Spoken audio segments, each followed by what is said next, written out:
अब हम स्टार्ट कर रहे हैं अपने फर्स्ट चैप्टर से, that is plant water relationship. इसमें अपना फर्स्ट टॉपिक है इम्बाइबेशन।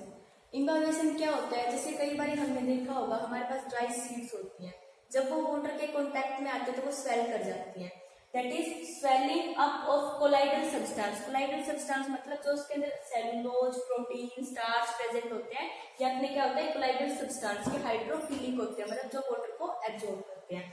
तो colloidal substance due to adsorption of water, here we use the term adsorption. एक टर्म होती है अपने पास एब्जॉर्प्शन ऑफ द वाटर, एक होता है एडजॉर्प्शन। एडजॉर्प्शन में क्या होता है, जो वाटर के मॉलिक्यूल होते हैं वो आपके कोलाइडल सब्सटेंस के ऊपर सिर्फ आके अटैच होते हैं, कोई भी इसके साथ में सॉल्यूशन की फॉर्मेशन नहीं करते हैं। इन केस ऑफ एब्जॉर्प्शन क्या होता है, सॉल्यूशन की फॉर्मेशन होती है, रिएक्शंस होती हैं, लेकिन in case of absorption only attach होते हैं वाटर मॉलिक्यूल कोलाइडल सब्सटेंस के ऊपर। अब आपके कोलाइडल सब्सटेंस कौन से होते हैं? वो होते हैं सेलुलोज हो गया प्लांट के अंदर, प्रोटीन है, स्टार्च है, और कुछ अनदर सब्सटेंस हैं। जो कोलाइडल सब्सटेंस जो वाटर को एब्जॉर्ब करते हैं उसको बोलते हैं इम्बाइबेंट, एंड जो सब्सटेंस आपका एब्जॉर्ब होता है दैट इज वाटर, उसको क्या बोलोगे? इम्बाइब। अब इस प्रोसेस को हम एक एग्जांपल से समझते हैं। जैसे कि आपके पास एक बीकर ले लिया या फिर कोई वेसल ले ली, इसके अंदर आपने एक वुड, ड्राई वुड का एक टुकड़ा डाल दिया। इसके अंदर ऑलरेडी क्या प्रेजेंट है? वाटर प्रेजेंट है बीकर के अंदर। तो वाटर अगर प्रेजेंट है और हमारे पास जो वुड का पीस है ये कैसा आपका ड्राई वुड, मतलब इसके अंदर वाटर बिल्कुल ही एब्सेंट है। तो आपका वाटर क्या करेगा, यहाँ से इसके अंदर मूव करेगा। आपने देखा होगा ऐसा तो नहीं होगा ना कि वो वाटर सिर्फ यहाँ से इस वाटर में अगर इतना डीप है तो सिर्फ इतना ही मूव करेगा, नहीं। हम कुछ टाइम के बाद देखते हैं कि इसके अंदर कंप्लीट मूव कर जाता है, कंप्लीट अप टू टिप तक वाटर इस वुड को गीला कर देता है, वेट कर देता है। तो ये किसी न किसी प्रोसीजर की वजह से हो रहा है। तो इसमें क्या हो रहा है, आपका वाटर यहाँ पे क्या था, हाई अमाउंट में वाटर था, यहाँ लो अमाउंट में वाटर था। तो वाटर आपके water molecule high concentration to low concentration की तरफ क्या मूव कर रहे हैं। तो इसको आप क्या बोलते हो? डिफ्यूजन। तो एक तो फैक्टर क्या हो गया, डिफ्यूजन हो रहा है। सेकंड क्या हो रहा है, अब डिफ्यूजन होता तो सिर्फ यहाँ से यहीं तक मूव करना था ना वाटर को, अब टिप तक जा रहा है, दैट मीन्स यहाँ पर कोई और फोर्स भी एक्ट कर रहा है। वो फोर्स जो इस वाटर के अब तक लेके जा रहा है, that force is known as capillary action. Capillary action. अब इसमें आपके इम्बाइबेशन के अंदर दो फोर्स लग रहे हैं। First is diffusion due to concentration difference, and second one is capillary action. Water के मॉलिक्यूल आगे से आगे वाटर को, ये वुड के मॉलिक्यूल आगे से आगे वाटर को अप टू टिप तक ट्रांसपोर्ट कर रहे हैं। तो अब एक बात बताओ, इस वाटर का और इस वुड के बीच में कोई ना कोई कॉन्टेक्ट रहा होगा, तभी तो ये ऊपर अब्जॉर्ब हो रहा है। दैट मीन्स एक तो आपकी दो कंडीशंस रिक्वायर्ड होती हैं किसी भी वाटर को या किसी भी इम्बाइबेशन के प्रोसेस को करवाने के लिए। कंडीशन क्या क्या होंगी वो?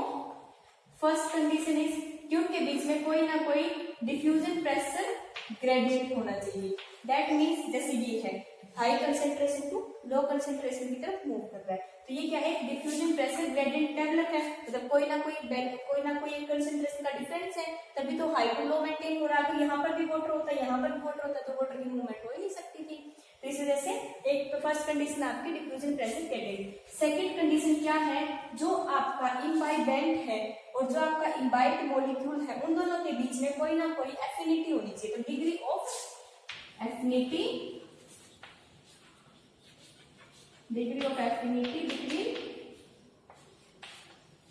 between imbibant and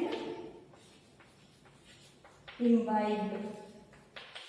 इम्बाइबेंट आपका मॉलिक्यूल कौन सा है? प्रोटीन, सेलुलोज जो है, और इम्बाइब्ड मॉलिक्यूल आपका कौन सा है? वाटर है। उनके बीच में कोई नहीं। अब मान लो मैं यहाँ पर एक वैक्स की कोट लगा देती हूँ, तो वैक्स की कोट लगाने के बाद क्या होगा, इसके अंदर से वाटर इसके अंदर मूव ही नहीं कर सकता, क्योंकि वैक्स क्या होता है? हाइड्रोफोबिक होता है।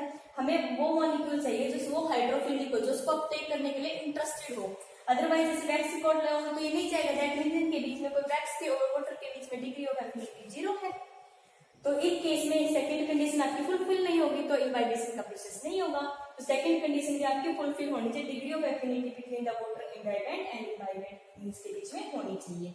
Note down into your notebook. Next है आपका इसी के अंदर फिनोमिना ऑफ इम्बाइबेशन। जो आपका इम्बाइबेशन हो रहा है वो दो फोर्स तो हमने बता दिया किसकी वजह से वाटर मूव कर रहा है। अब फिनोमिना मतलब इम्बाइबेशन हमें बाहर से दिखेगा कैसे, कुछ ना कुछ फैक्टर होंगे जिसकी वजह से हम ये बता सकते हैं कि इम्बाइबेशन हुआ है। तो फर्स्ट क्या है, वॉल्यूम चेंज। जब भी जैसे मान लो कोई ड्राई सीड है, ये इतनी सी है ड्राई सीड, इसके ऊपर जब वाटर के मॉलिक्यूल आके एग्रीगेट करेंगे तो इसका साइज क्या हो जाएगा, स्वेल कर जाएगी, मतलब साइज इंक्रीज कर जाएगा। दैट मीन्स इम्बाइबेंट का क्या होगा, साइज इंक्रीज कर जाएगा। तो उससे हमें पता चल जाएगा इसके अंदर क्या हुआ है, इम्बाइबेशन का प्रोसेस हुआ है। तो first factor is volume change. Second है production of heat. Production of heat का मतलब क्या है, जब आपका वाटर मॉलिक्यूल कोलाइडल सॉल्यूशन के साथ में जाके कुछ ना कुछ क्या करेगा, अटैचमेंट करेगा। तो अटैचमेंट करेगा तो उसमें उसके बाद क्या होगा, उसमें लॉस ऑफ काइनेटिक एनर्जी। जब भी लॉस होगा इस काइनेटिक एनर्जी का, तो वो काइनेटिक एनर्जी लॉस करेगी तब उस टाइम पे क्या होगा, इस जो मॉलिक्यूल है इसका कुछ टेम्परेचर इंक्रीज कर जाएगा। वो टेम्परेचर क्यों इंक्रीज हुआ, क्योंकि kinetic energy get convert into heat. उस हीट की वजह से इस मॉलिक्यूल का टेम्परेचर, मतलब इस जो सब्सटेंस है का टेम्परेचर इंक्रीज कर जाएगा। हमें जो सीड स्वेल करने के बाद अगर हम हाथ लगा के देखते हैं, प्लास्टर ऑफ पेरिस का हम एक एक्सपेरिमेंट करते हैं, उसके अंदर सीड को करते तो क्रैक्स आ जाते हैं ना, उसमें क्या करते हैं कि हम देखते हैं कि अगर हम हाथ लगाते हैं स्टार्टिंग में तो थोड़ा सा टेम्परेचर इंक्रीज मिलता है। तो वो क्या है, प्रोडक्शन ऑफ हीट की वजह से होता है। उस हीट को आप क्या बोलते हो, heat of beating, heat of betting या फिर हीट ऑफ हाइड्रेशन। तो थर्ड पॉइंट आपका डेवलपमेंट ऑफ इम्बाइबेशनल प्रेशर। जब हमने देखा होगा कि कोई भी चीज किसी भी बॉल के ऊपर जाके टकराती है तो every action has an opposite reaction. तो इसी तरीके से जब यहाँ पे जब वाटर के मॉलिक्यूल कंटिन्यूसली कोलाइडल मॉलिक्यूल के साथ में जाके अटैच हो रहे हैं तो क्या होता है कि ये आपके वाटर मॉलिक्यूल, ये जो आपका कोलाइडल पार्टिकल है इम्बाइबेंट है, ये क्या करते हैं, अपोजिट प्रेशर एक्सर्ट करते हैं, उसको आप बोलते हो इम्बाइबेशनल प्रेशर। वो जनरली कितने का होता है, 1000 एटमॉस्फेयर का। Note down into your notebook. Next हम पढ़ेंगे अबाउट इंपॉर्टेंस ऑफ इम्बाइबेशन के बारे में, कि हम अपनी day to day routine life के अंदर इम्बाइबेशन के प्रोसेस को कहाँ पर ऑब्जर्व करते हैं। फर्स्ट क्या होता है, फर्स्ट है जो आपकी सीड होता है, जर्मिनेशन ऑफ सीड।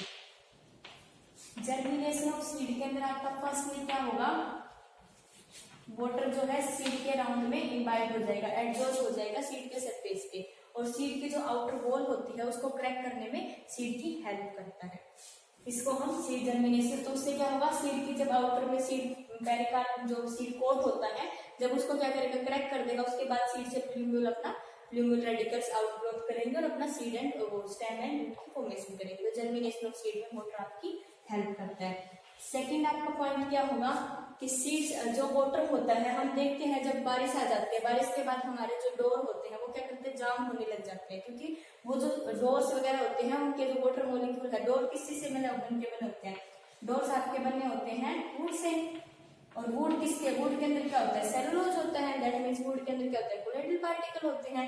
वो क्या करते हैं, वाटर को एब्जॉर्ब कर लेते हैं, जिसकी वजह से आपका डोर क्या है, स्वेल कर लेते हैं। जो वाटर मॉलिक्यूल्स हैं उसके स्वेल कर जाते हैं, तो वो जो आपका डोर है वो जाम होने लग जाता है। तो क्या है, इसको हम रूटीन लाइफ में क्या बोलेंगे, jamming of doors during rainy season.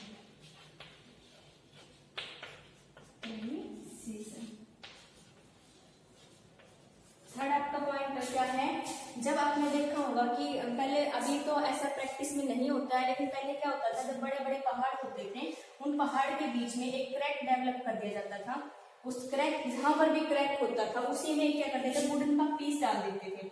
उस वुडन के पीस को डाल के उसके ऊपर क्या करते थे, वाटर डाल देते थे, कंटिन्यूसली अमाउंट में वाटर डालते थे। उस वाटर की वजह से क्या होता था, ये वुडन का पीस स्वेल कर जाएगा तो इसमें और भी ज्यादा क्रैक डेवलप कर देगा और उससे पहाड़ टूट जाते थे। ये पहले प्री हिस्टोरिक टाइम पे इस प्रैक्टिस को यूज किया जाता था।